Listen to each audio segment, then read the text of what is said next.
Hello, friends. Olá, amigos! Bem-vindos de volta à nossa série sobre o maravilhoso livro O Grande Conflito. Você pode se lembrar que em nosso último vídeo consideramos uma pergunta muito importante: de onde veio o mal?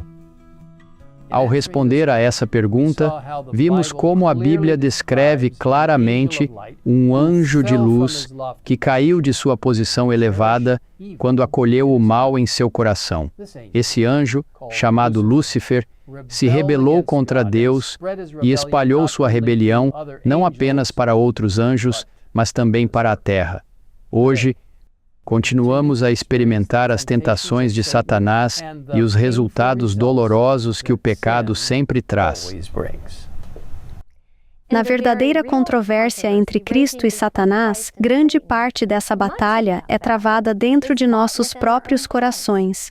Mas graças a Deus, não somos cativos de Satanás, amarrados sem piedade aos seus caminhos perversos e forçados a segui-lo.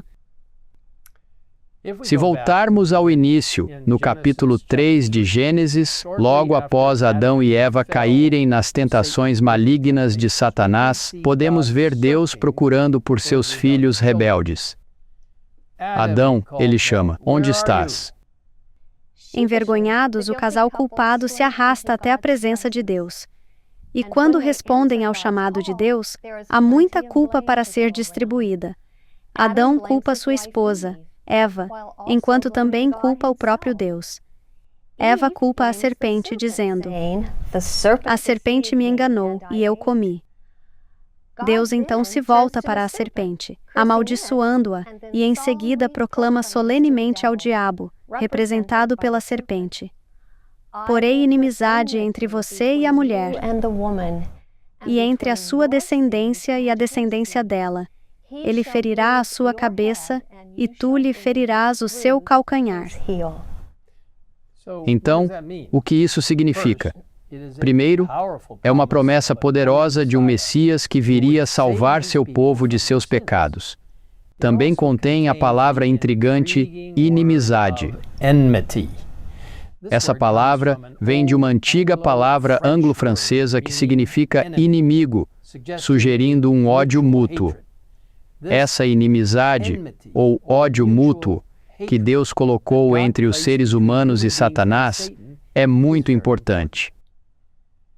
Como lemos em O Grande Conflito, não existe naturalmente nenhuma inimizade entre o homem pecador e o originador do pecado.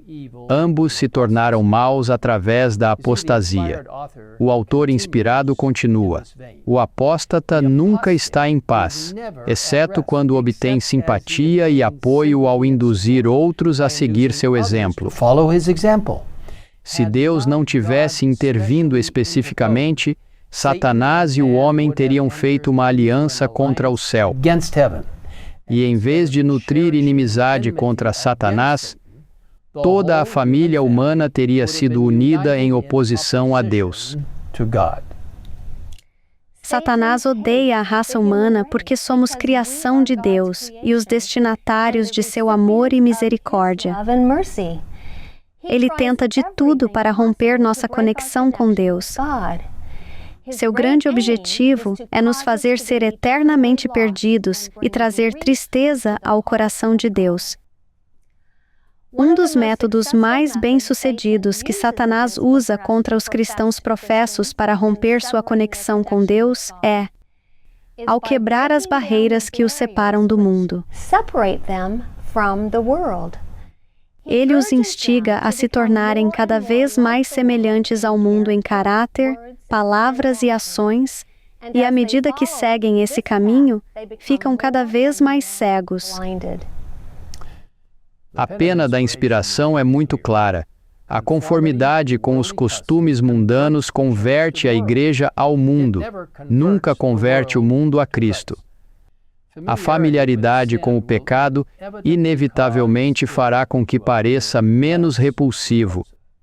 Aquele que escolhe se associar aos servos de Satanás logo deixará de temer seu mestre. O autor inspirado descreve como Satanás muitas vezes trabalha com mais sucesso através de pessoas que não são suspeitas de estar sob seu controle. Ela escreve: os possuidores de talento e educação são admirados e honrados, como se essas qualidades pudessem compensar a ausência do temor a Deus ou dar aos homens direito ao seu favor. E embora o talento e a educação sejam dons de Deus, podem se tornar uma maldição se o receptor os usar para glorificar a si mesmo e afastar os outros de Deus. Mesmo a cortesia e maneiras refinadas podem ser usadas como ferramentas enganosas nas mãos do diabo. Ellen White é muito direta quando escreve: a opinião prevalece com muitos de que tudo o que parece cortesia ou refinamento deve, de alguma forma, pertencer a Cristo. Nunca houve um erro maior.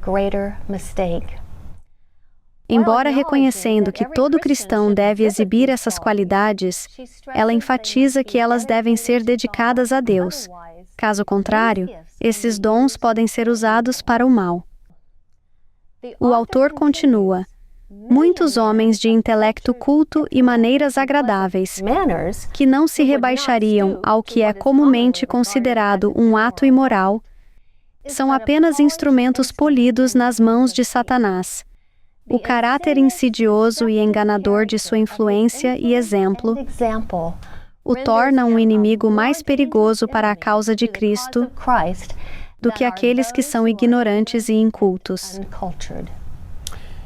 Quão importante é que, como cristãos, permaneçamos próximos de Deus por meio da leitura de Sua palavra e da oração, dependendo totalmente dele. A Bíblia nos dá advertências claras sobre a batalha que está ocorrendo, juntamente com instruções sobre como resistir da melhor maneira. Em Efésios 6:12, somos lembrados de que não temos luta contra carne e sangue, mas contra os principados, contra as potestades, contra os príncipes das trevas deste século, contra as hostes espirituais da maldade, nos lugares celestiais. E no mesmo capítulo somos encorajados a: sejam fortes no Senhor e no poder da sua força. Vistam-se de toda a armadura de Deus, para que possais estar firmes contra as astutas ciladas do diabo. Felizmente, através do poder e da graça de Deus, não estamos cativos a Satanás. Com a ajuda de Deus, não só podemos resistir, mas também superar. No final do capítulo 30 de O Grande Conflito, lemos esta poderosa promessa: Satanás assaltou Cristo com suas tentações mais ferozes e sutis, mas foi repelido em cada conflito. Aquelas falhas foram travadas em nosso favor. Aquelas vitórias tornam possível para nós conquistar. Cristo dará força a todos que a buscarem. Nenhum homem sem o seu próprio consentimento pode ser dominado por Satanás. O tentador não tem poder para controlar a vontade ou forçar a alma a pecar. Ele pode causar angústia, mas não pode contaminar. Ele pode causar agonia, mas não pode manchar. O fato de que Cristo conquistou deve inspirar seus seguidores com coragem para lutar bravamente na batalha contra o pecado e Satanás. Isto, meus amigos, nos dá a garantia de que Deus fará coisas incríveis em nossas vidas quando nos rendermos totalmente a Ele. Se ainda não o fez, convido-o a fazê-lo agora mesmo, enquanto oramos juntos. Pai Celestial, obrigado por nos equipar com a maravilhosa oportunidade de reivindicar as promessas das Escrituras, de nos conectarmos com o céu, de permitir que a justiça de Cristo e seu poder preencham nossas vidas, para que possamos resistir à tentação e ao mal. Senhor, precisamos de você mais do que nunca. O mundo está se transformando em um caos completo. E o diabo está tentando, de alguma forma, tentar cada um de nós em áreas específicas. E por isso pedimos que nos ajude a resistir, não através do nosso próprio poder, mas através da total confiança em Ti. Obrigado por nos oferecer a vitória em Jesus. Pedimos todas essas coisas no precioso nome de nosso Senhor e Salvador Jesus Cristo. Amém. Amen.